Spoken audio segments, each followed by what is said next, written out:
Hello once again, everybody. We are here at the Old Hanover Presbyterian Churchyard here in Grantville, Pennsylvania.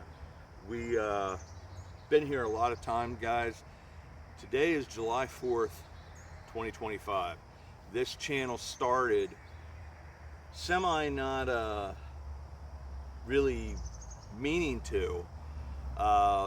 We had come here 4 years ago with the Wandering Woodsman Cliff Zeller, and I decided for the first time to film.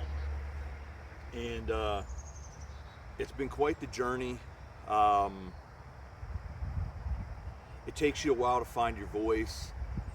You guys that have been on this journey with me, starting with Wandering Woodsman channel, we did the first video after my first surgery when I had almost passed away because of having an infection in my left foot and going septic, being less than a day away from dying. I think my perspective changed on a lot of things, and I decided, because I held off, Cliff had been after me for a long time to do a channel on history, something that I love, because he had been doing it for such a long time, was so great at it. And I got to go along on a bunch of his adventures before I got sick, where he would go, doing with a cave or doing a lot of cool different things. And so I had been a known quote-unquote commodity with his channel. And then I guess I decided after that whole thing went down, I have nothing to lose, and I was waiting to go get like a more professional movie camera, and I just decided to use my Google Pixel, and this is the first place that I filmed, and the adventure's been going on ever since. So today is four years, and we're here at this amazing cemetery. The church is long gone. I found some records on the church because I was trying to find when the church actually got torn down, whether it burnt down or whatever, but it was basically a stone, almost looked like a stone barn. Whether it was over there or behind the cemetery, I'm really not certain. I can't find anything to say what the location was. But they said it almost looked like a big stone barn. And I think it was 1876 they were starting to talk about how it had really fallen into ruin. Because I think this congregation started in the 1730s. First church probably would have been a log structure like with most of these places. And then eventually once the money was there, they would build a stone church. And I think by 1880, the church was torn down and was never replaced.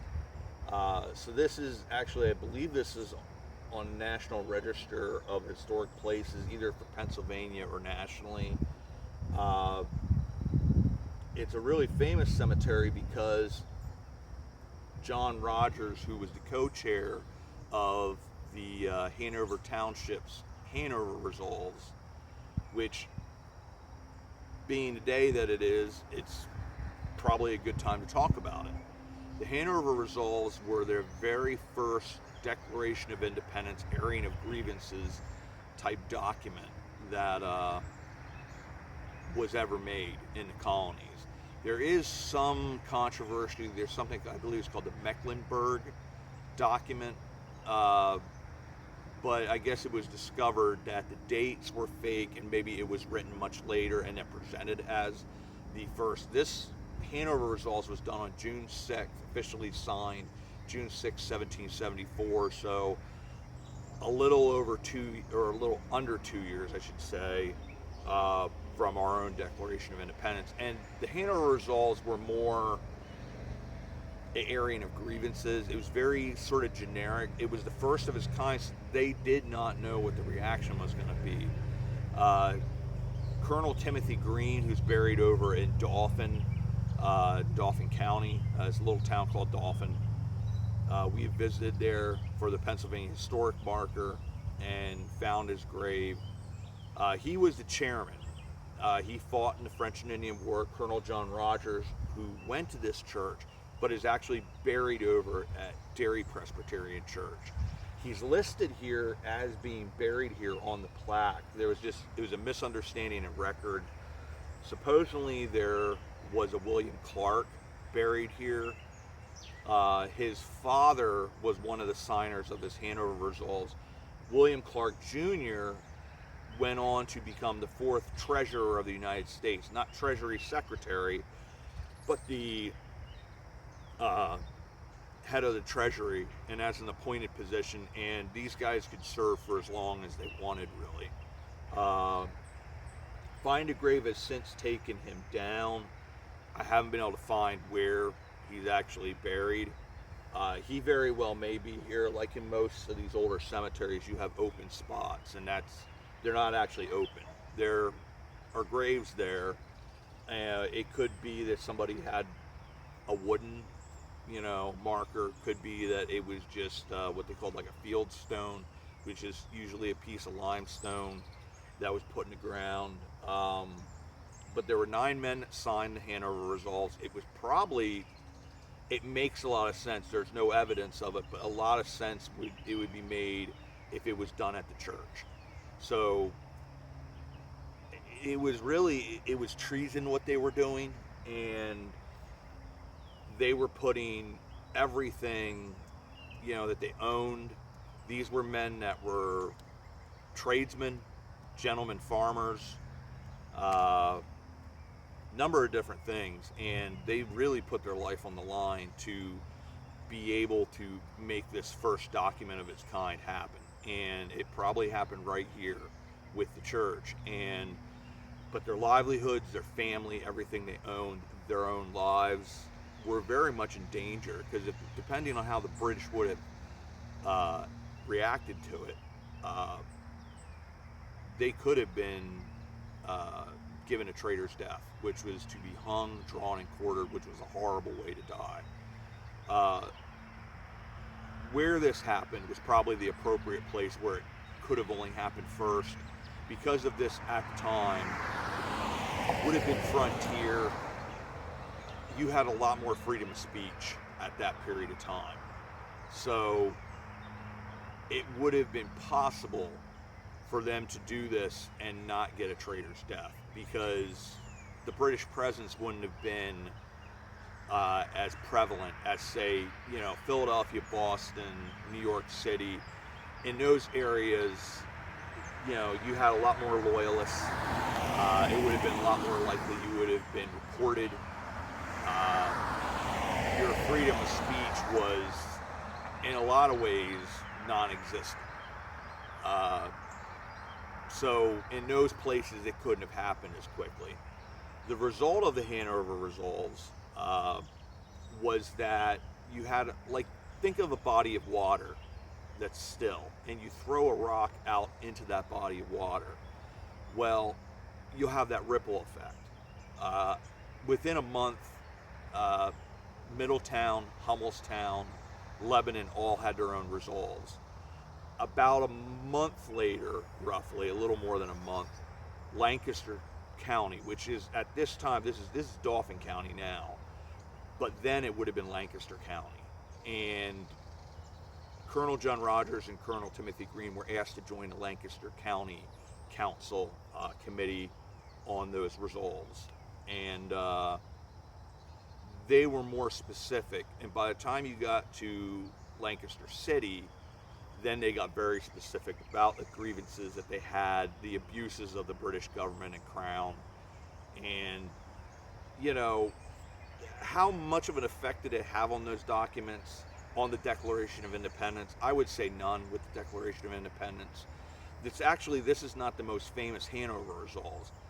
Hanover Courthouse in Virginia is actually far more famous. There's a really beautiful painting that they have of that. It also involves several famous founding fathers.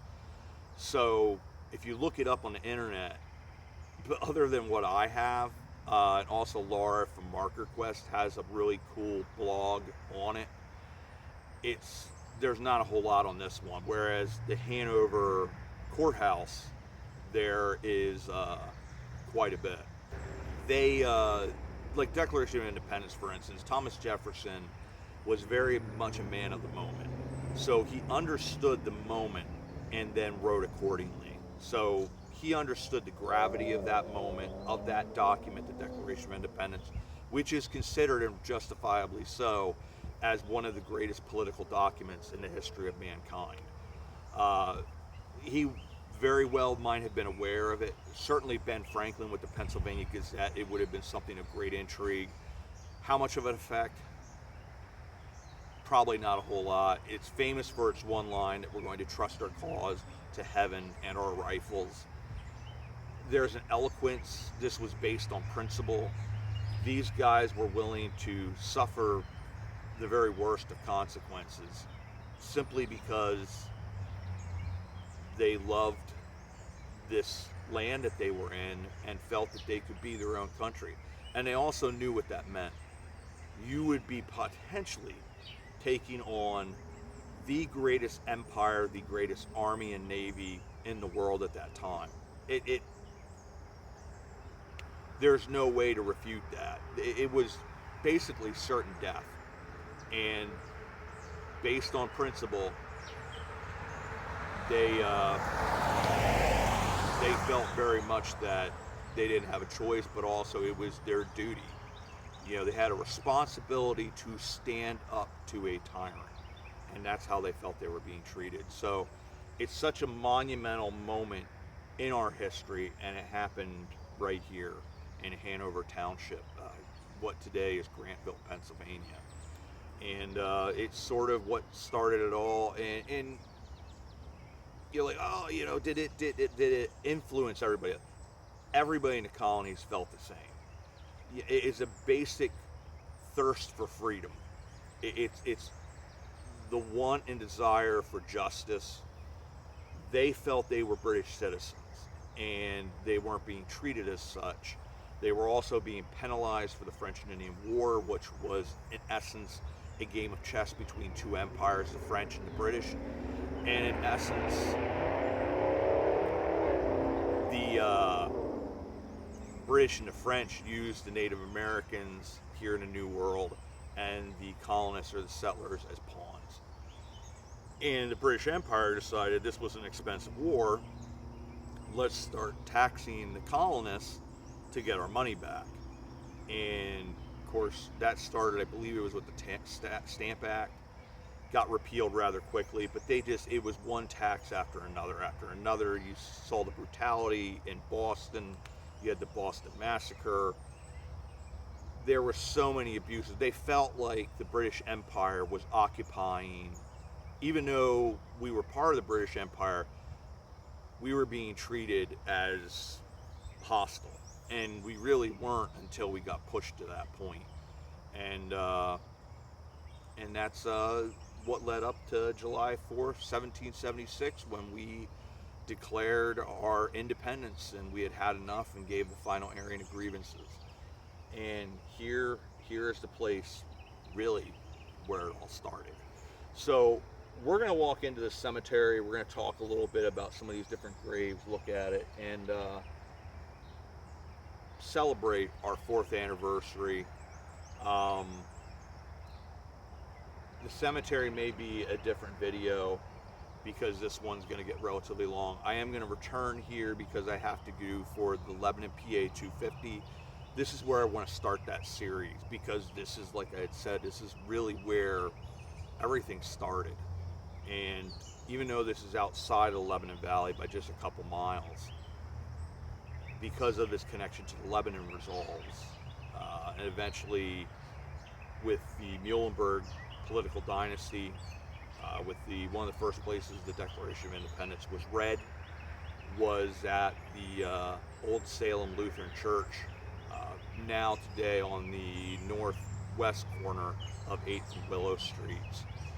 And there's just such a history right here. And we always say, history is right outside your back door. History is out there, my friends. It truly is. And this has been an incredible journey for the channel.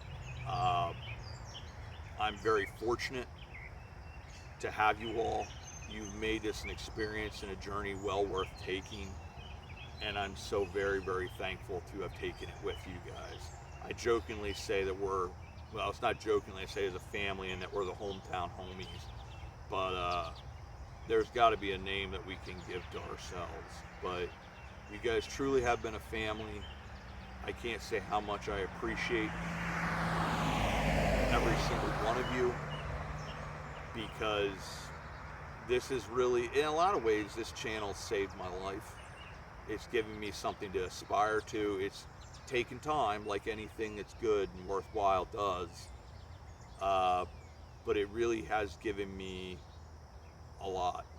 And, you know, as hard as this journey has been, and you guys have been there through with me, this journey,